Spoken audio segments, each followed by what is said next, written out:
세상에 떠도는 기묘한 괴담들. 첫 번째 이야기. 아무에게도 말하지 못했던 실화괴담. 때는 전역하고 부동산 분양업을 할 때였습니다. 23인가? 네, 아마 그때쯤이었을 거예요. 부동산 분양업의 특성상 분양이 100% 완료되어 일이 끝나거나 일이 잘 풀리지 않아서 다른 곳으로 옮겨야겠다고 팀원들이 판단하면 서울, 경기, 부산 할 것 없이 분양 일거리를 찾아 이리저리 옮겨 다닙니다. 그리고 정처 없이 이리저리 옮겨 다니던 도중 사건은 경기도 양주에서 일어나게 되죠. 전에 하던 곳에 분양 일이 잘 되지 않아 모두 어디로 이동할까 망설이다가 양주가 뜨고 있다는 정보를 입수받은 팀장 형님이 양주로의 이동을 제안하셨습니다. 처음같이 시작한 팀원들 중 몇몇의 형님은 그만두셨고 저, 무교, 형님이 분양일 전에 조직에 계셨었고 기독교, 누님, 불교 혹은 무교, 형님이 신실한 기독교, 이렇게 넷이 남아 양주로 이동하게 됩니다. 거리뷰로 찾아보았을 때는 제가 일하던 사무실이 한창 공사 중인 횡한 공터였지만 지금은 꽤나 발전되어 있더라고요. 사무실은 양주에 위치한 롯데리아 맞은편 컨테이너였고 그 옆에 리치마트라는 대형마트가 있던 걸로 기억합니다. 그리고 숙소는 영웅정이라는 여관이었습니다. 그전 일터에서 제대로 된 정산과 수입을 받지 못하고 넘어온 장소라 숙소라도 싼 곳을 찾기 위해 발품을 팔고 팔다 결국 여기로 온 거죠. 분양의 특성상 아파트나 빌라의 분양일이면 거기 공실에서 숙소 생활을 하는데 상가의 경우엔 방을 따로 잡아야 하는 불편함이 있었습니다. 아무튼 팀장 형님이 올라가서 월수가는 금액을 여관 주인과 조정하신 후에 각자 숙소를 배정받고 짐을 지참하여 계단을 올라가는데 카운터 앞으로 마중 나온 주인 아주머니의 얼굴이 너무 이상했습니다. 아이고 젊은 총각이네 하면서 반겨주시는 아주머니께 인사를 드리고 얼굴을 봤는데 일본의 경극 배우처럼 새하얗게 칠한 얼굴과 새빨간 립스틱과 아이라인, 비정상적으로 큰 얼굴과 작은 키, 뭔가 일반적이지는 않다는 생각과 함께 왠지 무서운 기분이 들어 대충 인사만 드린 기억이 나네요. 계단을 올라오자 바닥엔 온통 카펫이 깔린 옛날식 여관이 눈에 띄었고 한낮이었음에도 불구하고 온 복도에 불이 어둡게 꺼져 있었습니다. 배정받은 202호 방은 입구문이 나무로 되어 있고 문을 열면 신발장 그리고 왼편에 허름한 화장실, 또다시 나무 문을 열면 방이 있는 구조의 옛날식 여관이었습니다. 형님이와 함께 방에 짐을 주섬주섬 풀고 있는데 TV 및 장판에 뭔가 갈색 얼룩이 굉장히 크게 지어져 있는 걸 보았습니다. 처음에는 방 온도가 너무 뜨거워 그을린 건가 했지만 그런 그을린 자국은 시골에서 자주 봤었기 때문에 절대로 그을린 자국은 아니란 걸 알 수 있었어요. 이게 뭐지? 하면서 짐을 풀고 있을 때 형님일이 저희 방으로 넘어오시게 됩니다. 막내야, 짐 다 풀었냐? 라고 물으셨고 예, 근데 이거 바닥에 이거 뭐예요? 라고 묻는 저의 물음에 어라 이거 사람 피 스며든 건데 누구 뒤졌나 보다야 라고 말씀하셨어요. 웃어 넘기기는 했지만 왠지 식은땀이 등 뒤로 흘렀던 기억이 납니다. 그 후 점심을 먹고 일을 다 마친 후에 각자 숙소로 흩어져 쉬고 있었습니다. 8시부터 10시까지 밖에서 유산소 운동하고 복귀하는 게 스케줄이었던 터라 운동하고 복귀했습니다. 방문을 여니 형님이가 주무시고 계시더라고요.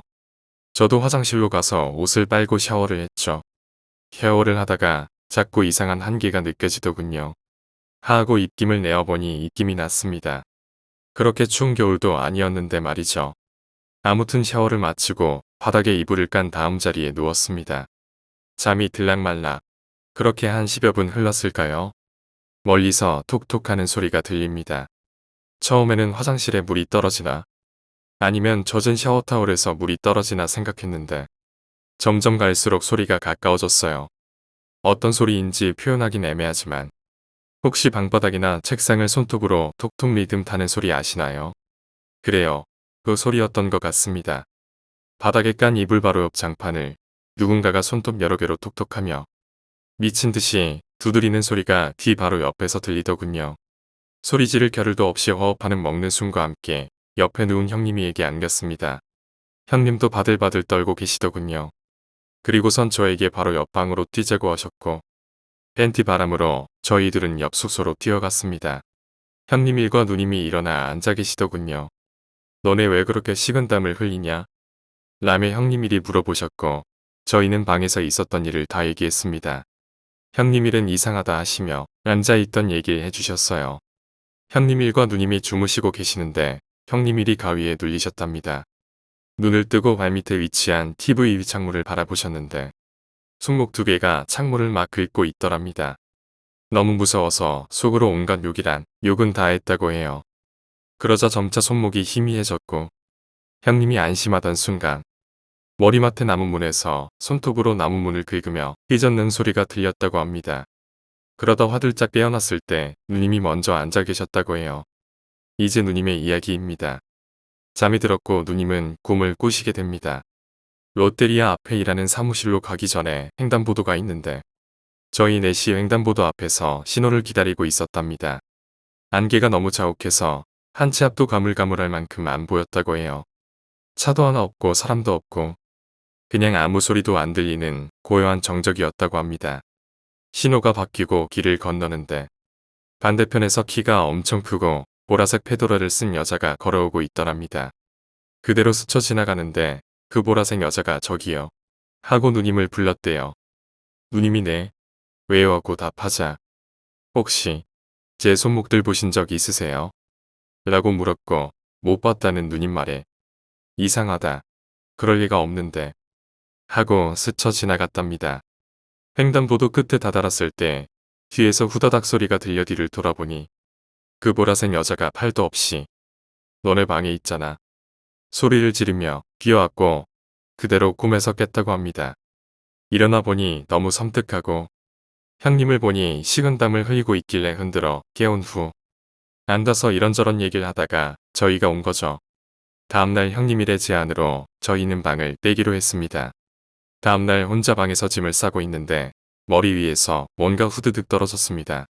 손으로 만져서 보니 피었어요. 소리를 고래고래 지르면서 저는 뒤로 나자빠졌고 다시 보니 그냥 물이었습니다. 천정을 올려다보며 물이 떨어진 곳을 찾아봤는데 천정은 바싹 다 마른 일반 천정이랑 다를 바가 없었습니다. 주인 아줌마 인사도 무시하고 그렇게 숙소를 옮기고 희한하게 저희 넷을 돌아가면서 심한 잔병을 앓았네요. 저는 위염, 장염이 갑자기 찾아와서 입원했고 각자 다 돌아가면서 봤던 기억이 있습니다. 그리고 그 영웅장은 주선족, 세타민들이 월숙하는 곳이었더군요.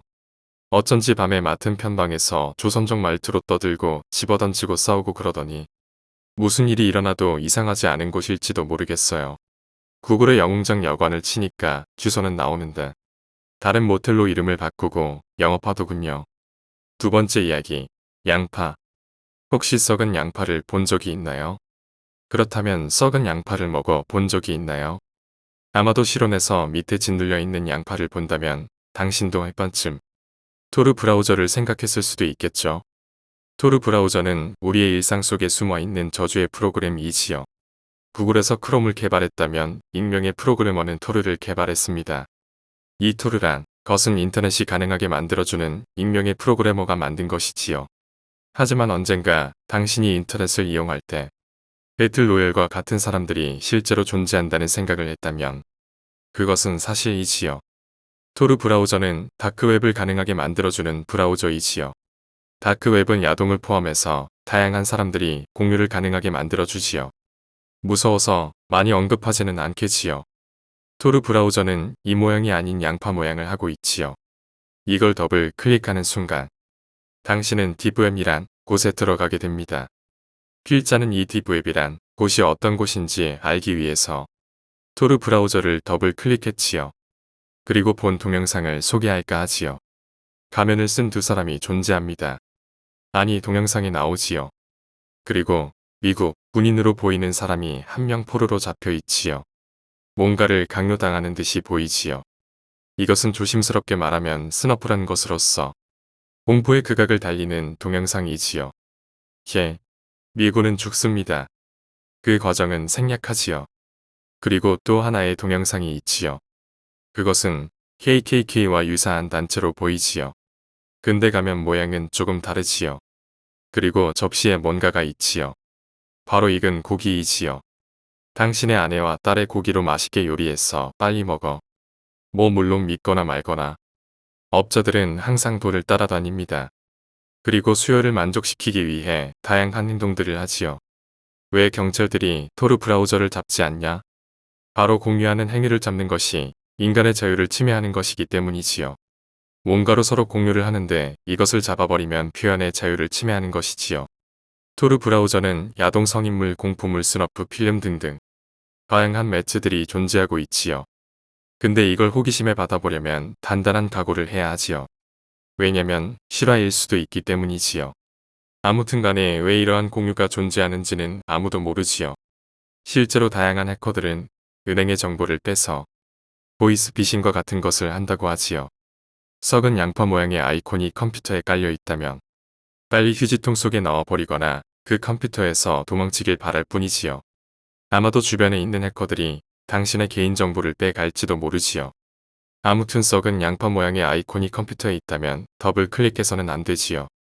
저도 한때 바탕화면에 구역질 나는 양파 모양의 아이콘이 컴퓨터에 있었지요. 물론 지금은 깨끗이 삭제했지요. 배틀로얄. 실제로 존재하진 않을까요? 세 번째 이야기. 공장 원룸. 원룸 사는 사람들 알 것이다. 집에 족도 없으면 방이 좀 물린다. 좀 물리면 생각보다 무섭다. 그때 여름이라서 그런가 막 존나 무서운 이야기하고 싶어서 형이랑 무서운 이야기 존나 하다가 형이 야 시발 내 목소리가 더 무서워 라고 해서 그냥 잤다. 근데 내가 자는 곳이 바뀌거나 많이 피곤하면 잠꼬대를 심하게 하거나 몽유병이 도진다. 그날 그랬던 것 같다. 자다가 아 시발 하지 마라. 하지 말라고. 시발아 이랬다는 거다. 그래서 형이 장난하지 말라고 안 무섭다고 했단다. 당연히 난 기억 하나 안 난다. 그렇게 계속하지 말라고 몇 번 말하다가 형이 아 하지 말라고 진짜 하는 소리에 깼다. 난 전혀 기억 안 난다. 그 이후로 술 처먹고 친구 집에서 자다가 친구 집 화장실 문 부수고 변기 커버 부수고 영하의 날씨에 집 밖에서 잤단다. 친구 어머니가 나 다시 데려왔는데 나 진짜 하나도 기억 안 난다. 술 다 먹고 침대에서 잔 것만 기억난다. 그 이후로 다른 곳에서 거의 안 자게 됐다. 네 번째 이야기.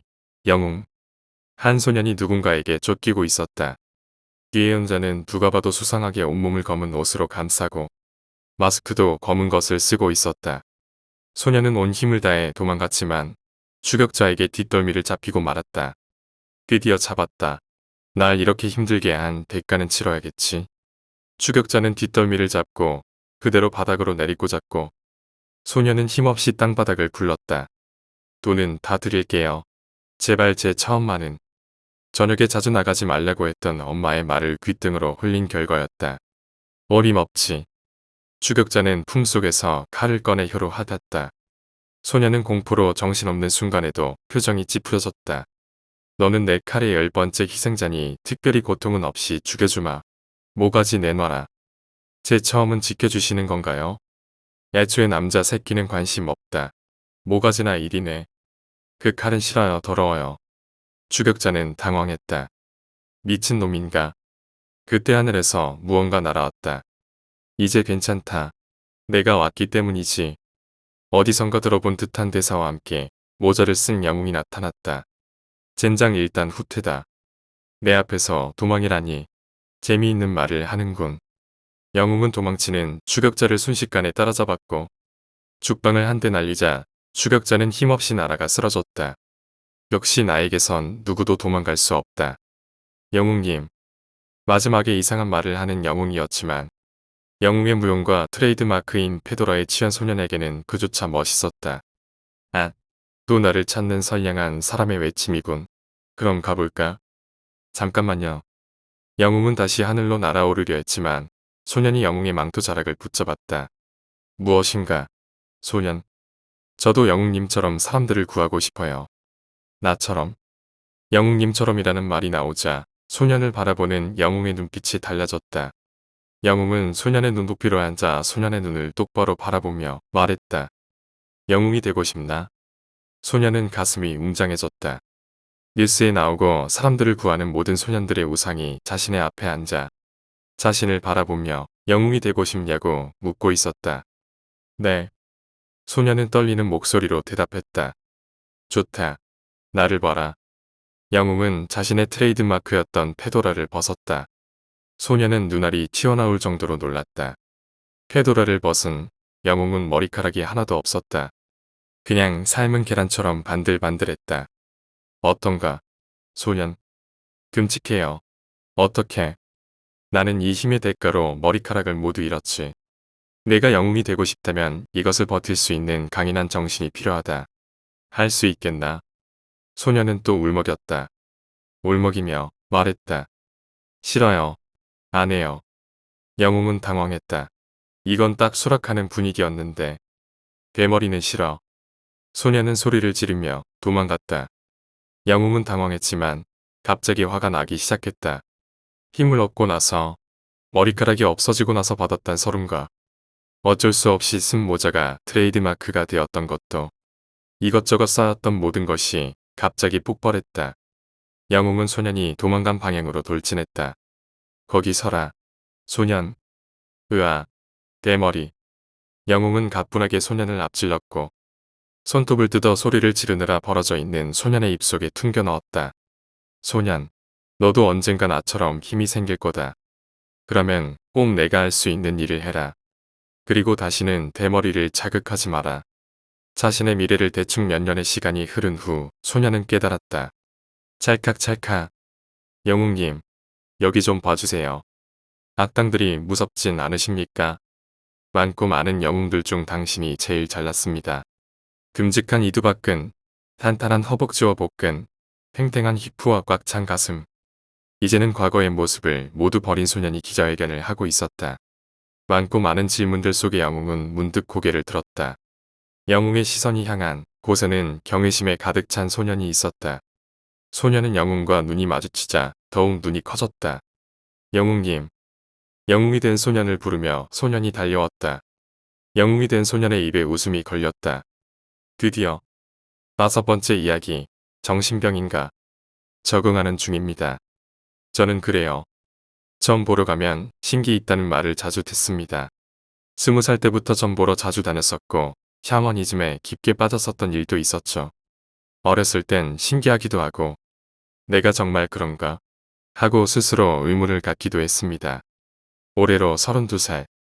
저는 귀신이 보입니다. 남들이 이상하게 생각할까봐 마음을 터놓고 지내는 이들 외엔 알리지 않았습니다. 마음을 터놓은 이들도 극소수지만요. 귀신이라고 정확한 모습으로 보이는 것도 아닙니다. 오히려 엔간한 귀신들은 성별조차 구분하기 힘들더군요.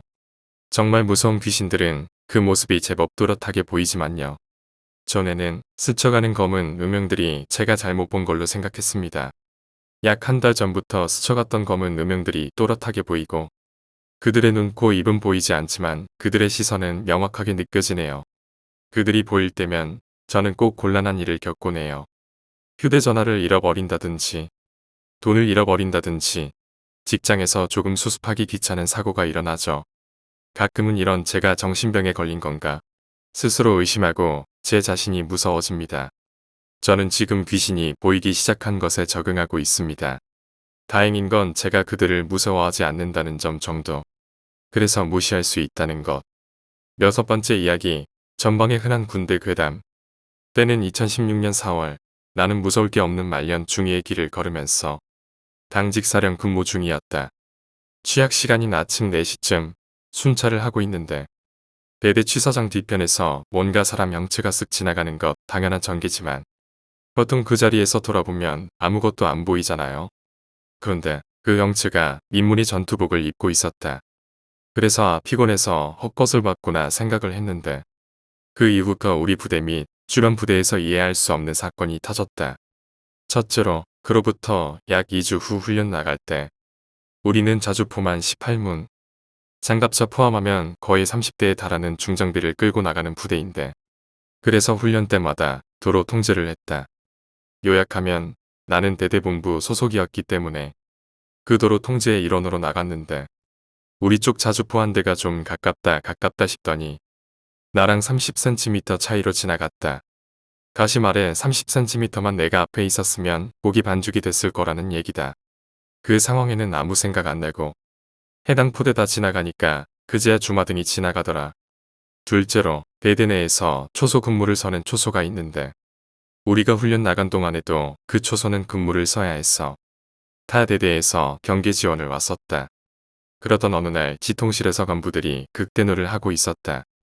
무슨 상황이냐면 훈련 복귀하고 그 초소를 보니까 벽에 누가 그랬는지 몰라도 칼자국이 겁나 나 있었다는 건데 나중에 초소 CCTV를 돌려보니 새벽 4시쯤에 그 초소에 근무 중이던 타 부대 병사 하나가 갑자기 대검을 잡더니 뭔가에 홀린 듯이 벽을 계속 찍었다는 것이다. 이때까지는 그냥 얘가 미쳐서 이랬구나 싶었는데 그로부터 다시 2주 후 그 초소에서 병사 한 명이 다쳤는데 새벽 4시쯤에 뭐에 홀린 듯이 갑자기 자기 손에다가 공포탄을 갈겼다는 것이었다. 왜 자꾸 이상한 일이 나지? 하고 생각해보니 맨 처음에 본 민무리 군복을 한 형체가 지나간 방향이 바로 그 초소 방향이었다. 그리고 마지막으로 또 근무 서고 있던 새벽 3시쯤에 갑자기 없어던 화상회의가 다 켜졌다. 가만히 듣고 있어 보니 하는 얘기가 강한 경계부대에서 병사 하나가 실종이 되어서 닭에서 찾고 있다는 거였는데 그렇게 1시간 정도 수색을 하다 보니 수류탄을 까서 사람 발목만 2개 남아있더라라고 결론 나온 것.